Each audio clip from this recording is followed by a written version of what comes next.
कनिया बने बोल कनिया बने बोल जाके जिला मधुबनी म्यूजिक डायरेक्टर माई कसम हम कनिया बने बोल जाके जिला दरभंगा के जहिया से कोचिंग में देखले के कहे चल चल फंगा गे कहे चल चल फंगा गे आ माई कसम हम कनिया बने बोल जाके जिला दरभंगा गे आ माई कसम हम कनिया बने बोल जाके जिला मधुबनी गे जहिया से कोचिंग में देखले के कहे चल चल फंगा गे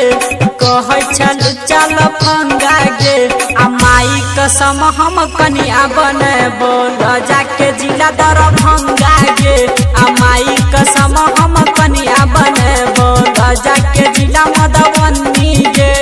कनिया बने बोल जाके जिला मधुबनी गे माई कसम हम कनिया बने बोल जाके जिला दरभंगा गे प्लैनेट म्यूजिक दरभंगा झुमका नथिया बाली हे गई कि न देबो ठोरंगा गे कि न देबो ठोरंगा गे आ तोरा लगे बोल न आ कि न सारी बढ़िया गे आ माई कसम हम कनिया बने बोल जाके जिला खगड़िया गे आ माई कसम हम कनिया बने बोल जाके जिला पूर्णिया गे जहिया से कोचिंग में देखले के कहे चल चल फंगा गे कहे चल चल फंगा गे आ माई कसम हम कनिया बने बोल जाके जिला दरभंगा गे आ माई कसम हम कनिया बने बोल जाके जिला मधुबनी गे प्लैनेट म्यूजिक दरभंगा कनिया बने बोल जाके जिला मधुबनी गे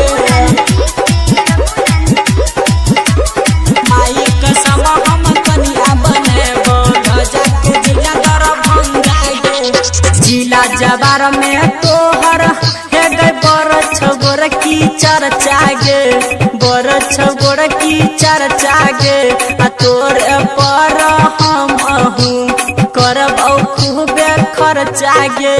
माई कसम हम कनिया बने बोल जाके जिला सहरसा गे माई कसम हम कनिया बने बोल जाके जिला सहरसा गे जहिया से कोचिंग में देखले के कहे चल चल फंगा गे कहे चल चल फंगा गे आ माई कसम हम कनिया बने बोल जाके जिला दरभंगा गे आ माई कसम हम कनिया बने बोल जाके जिला मधुबनी गे प्लैनेट म्यूजिक दरभंगा